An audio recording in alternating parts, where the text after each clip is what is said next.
नमस्कार विद्यार्थियों, प्रतिज्ञा क्लासेस जोधपुर के ऑनलाइन प्लेटफॉर्म पर आप सभी का हार्दिक स्वागत।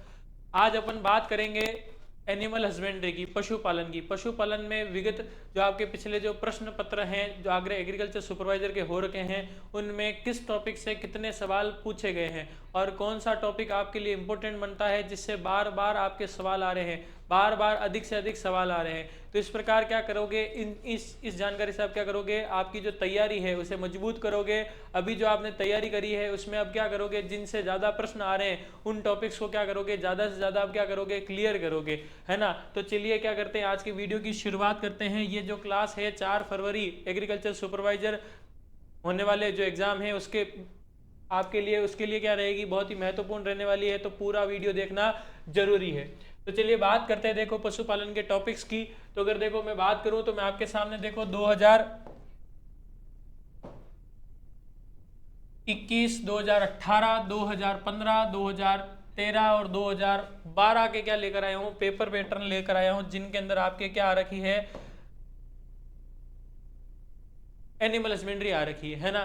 तो अगर बात करें पशुपालन से संबंधित शब्दावली की बात करें, किससे, पशुपालन से संबंधित शब्दावली की बात करूं, है ना। उसके लिए जैसे कि देखो आपने देखा होगा कि ना भैंस के नर को क्या कहते हैं, मादा को क्या कहते हैं, ऐसी जो क्रियाएं होती हैं उनको अपन क्या कहते हैं, पशु शब्दावली कहते हैं। मांस को क्या कहा जाता है, वो सारी जानकारी क्या इसमें आती है, शब्दावली के अंदर आती है। तो अगर बात करूं देखो 2021 के अंदर तो एक सवाल आ रखा है और 2012 के अंदर 2 सवाल आ रखे हैं आपके शब्दावली से। अगर बात करूं मैं सामान्य पशु औषधियां, बहुत ही महत्वपूर्ण है, औषधियों से सवाल पक्का आता है। देखो 2021 के अंदर 2 सवाल, 2018 के अंदर कोई सवाल नहीं आया, लेकिन 2015 में फिर 2 सवाल, 2013 में 1 और 2012 में। तो ये क्या हो गया आपके लिए, इंपॉर्टेंट हो गया। अगर 2 सवाल का मतलब है 6 नंबर, कितने नंबर है सर, 6 नंबर है। तो आपको क्या करना है, ध्यान रखना है। अब बात करेंगे पशु रोग, बहुत ही महत्वपूर्ण टॉपिक। 2021 के अंदर 1 सवाल, 2018 के अंदर 4, 2015 के अंदर 4, 2013 के अंदर 2 और 2012 के अंदर 2। तो रोग एक क्या हो गया, मुख्य आपके क्या हो गया,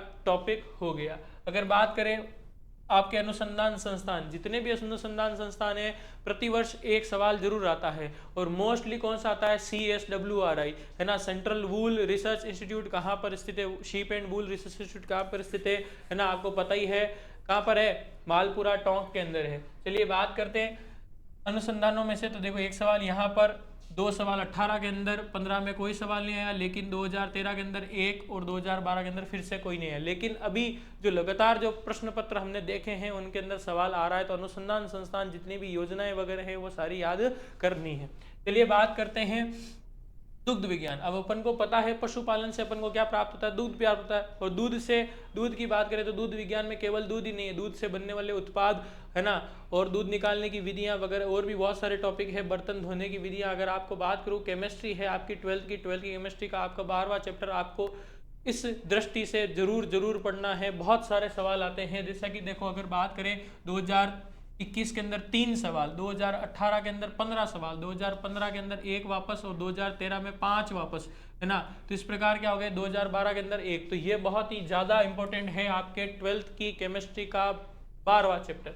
बात करते हैं गायों की नस्लें, है ना। तो पशु हैं, वहां पर गाय की बात होगी। 2021 के अंदर 1, 2018 के अंदर 1, 2015 के अंदर 1, 2013 के अंदर 1 और 2012 के अंदर वापस से 2 सवाल। बात करेंगे देखो किसकी, भेड़ की नस्लों की। तो भेड़ की नस्लों के अंदर बात करूँ तो 2 सवाल यहाँ पर, 1 सवाल यहाँ, 1 सवाल यहाँ पर, 1 सवाल यहाँ पर और 4 सवाल आए 12 के अंदर। तो इस प्रकार ये भी क्या होता है, देखो जितनी नस्लें हैं वो तो इंपॉर्टेंट है ही है, पशुपालन नस्लों के बिना तो अधूरा है। नस्लें हैं जो क्या होगी, इसकी जान होगी, वहां से सवाल पक्का आएगा।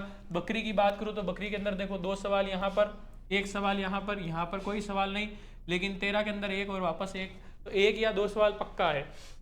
ऊंट की नस्ल में बात करें तो ऊंट की नस्ल देखो, अगर आपको बात करूं तो देखो राजस्थान की दृष्टि से बात करूं तो ऊंट हमारा क्या है, राज्य पशु है। अगर बात करें नेक्स्ट कि इसके अंदर, अब तो देखो इंपॉर्टेंट ज़्यादा हो गया क्योंकि 2024 है ना, जो 2024 है वर्ष, वो है आपके यूएन, है ना।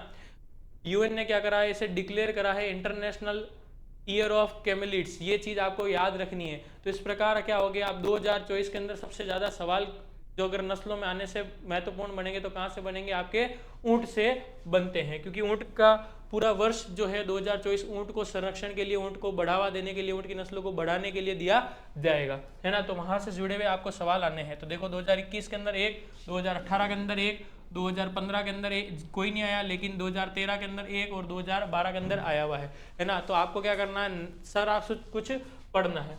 बात करें भैंस की, तो भैंस के अंदर बात करूं 2021 के अंदर 2, 2018 के अंदर 3, 2015 के अंदर 2, 2013 के अंदर 2 और 2012 के अंदर एक आया हुआ है। तो ये चीज़ आपको क्या करनी है, ध्यान रखनी है। अब आप बात करें पशुधन के आंकड़े या फिर पशु जनगणना जो होती है लेटेस्ट, अभी आपने देखा होगा लोकेश सर का एक वीडियो है, वो आपके एग्रीकल्चर सुपरवाइजर के लिए बहुत ज़्यादा महत्वपूर्ण है ना। कौन सा विश्व में ज़्यादा है, कौन सा राजस्थान में ज़्यादा है, कहाँ पर कौन सा राज्य में ज़्यादा है, कितनी घनत्व है, वो सारा आपको क्या करना है, याद करना है ना। दूध उत्पादन वगैरह सारा याद करना है। तो आपके आंकड़े बहुत ज़्यादा है। तो देखो 2021 के अंदर आंकड़ों में से सवाल 2018 में से कोई नहीं आया, लेकिन 2015 के अंदर भी कोई नहीं आया, लेकिन 13 के अंदर 2 और 12 के अंदर एक आया हुआ है। तो अभी लेटेस्ट जो जारी हुआ है 2023 का डाटा है, 2024 के अंदर काम आने वाला है साथियों। बात करेंगे देखो पशु धन के चयन की विधियां, जो सिलेक्शन मेथड है, अभी तक उसमें से कोई सवाल नहीं आया है। पशु को चिन्हित करने के अंदर बात करूं तो सिर्फ 2015 के अंदर एक सवाल आया हुआ है। अगर बात करें पशु की आयु ज्ञात करना, अब देखो आयु ज्ञात करने के अंदर आपके देखो 4 मेथड होते हैं, आपको पता है ना। एक तो शारीरिक दशा को देखकर, एक उसके बाद में अगर बात करें तो खुरों को देखकर, अगर बात करें एक दंत सूत्र द्वारा और एक दांतों द्वारा। तो दांतों वाला सारा कुछ पैटर्न है वो किसके अंदर आएगा, आयु ज्ञात करने वाले के अंदर आएगा, है ना। तो आपकी 11वीं की बुक इस दृष्टि से क्या हो जाती है, इंपॉर्टेंट हो जाती है। अगर बात करें पशुओं के भार ज्ञात करने की विधियां, अभी तो कुछ नहीं आया है, और बंदियाकरण की विधियों में भी अभी तक कुछ नहीं आया है, लेकिन हो सकता है कि इस बार आ जाए, तो आपको देखना जरूरी बनता है। चलिए बात करते हैं नेक्स्ट, पशु से संबंधित सामान्य जानकारी की सारणी। तो यहाँ पर भी आपको क्या आता है, प्रश्न आता है, एक एक सवाल 3 वर्ष में आए हुए हैं, है ना। 2021 की बात करूं, 2018 की बात करूं, 2015 की बात करूं, 2013 और 2000 आपके 12। तो इस प्रकार 3 प्रश्न आए हुए हैं। अब देखो आपके 11वीं के चैप्टर 11वीं के अंदर दे रखी है मध्य चक्र, मध्यकाल और गर्भकाल की जो सारणी है, इधर तो कोई प्रश्न नहीं आए हैं, लेकिन इसमें से देखो पिछले जो लास्ट 3 ईयर थे 15, 13 और 12, उसमें आपके प्रश्न आया हुआ है। अब देखो तापमान, नाड़ी गति, अगर वह श्वसन गति की बात करूं तो अभी तक प्रश्न नहीं आया है ना। लेकिन आपके जो जेट एग्रीकल्चर के जो एग्जाम होते हैं, है ना, आईसीआर के जो एग्जाम होते हैं, सीयूटी में आते हैं, वहां पर पक्का सवाल आता है उस सारणी से। अगर बात करूं सींग रोधन की विधियां, अभी तक कोई सवाल नहीं आया, और पशु आहार की बात करूं तो अभी तक कोई सवाल नहीं आया। लेकिन अगर बात करूं मुर्गियों की, है ना, तो मुर्गियों के रोग के अंदर आपके जो आया हुआ है, सवाल आया हुआ है 2021 के अंदर, 2015 के अंदर, 2013 के अंदर और 2012 के अंदर। और अगर इसी प्रकार की बात करें दुग्ध दोहन की विधियां हैं, तो दुग्ध दोहन की विधियों के अंदर 2015 में से अभी तक एक ही सवाल आया हुआ है, उसमें भी एक ही सवाल पूछा गया है, सर्वोत्तम विधि कौन सी है। तो आपको पता है पूर्ण हस्त विधि है, जो क्या है, सर्वोत्तम विधि है दुग्ध दोहन की। तो इस प्रकार क्या है, आपको तैयारी करनी है। और अगर आप तैयारी को बहुत ज्यादा क्या करना चाहते हैं, बेहतरीन दिशा देना चाहते हैं, सिलेक्शन को क्या करना चाहते हैं, सुनिश्चित करना चाहते हैं, तो प्रतिज्ञा क्लासेस आपके लिए लेकर आया है टेस्ट सीरीज। क्या लेकर आया है, टेस्ट सीरीज। टेस्ट सीरीज को ज्वाइन करने के लिए क्या करना पड़ेगा, प्ले स्टोर पर जाना पड़ेगा, प्रतिज्ञा क्लासेस जोधपुर लिखना पड़ेगा, उसकी ऐप को डाउनलोड कर 99 रुपीज के अंदर आप क्या कर सकते हो, 10 मॉडल पेपर 2100 से प्लस टॉपिक वाइज एमसीक्यू, और बात करें निःशुल्क ई नोट्स, जो प्रतिज्ञा क्लासेस के निःशुल्क ई नोट्स आपको मिल जाएंगे। तो वहां से आपका सारा का सारा टॉपिक क्लियर हो जाएगा। तो इस प्रकार की जानकारी के प्रतिज्ञा क्लासेस जोधपुर के ऑनलाइन प्लेटफॉर्म पर बने रहें। धन्यवाद।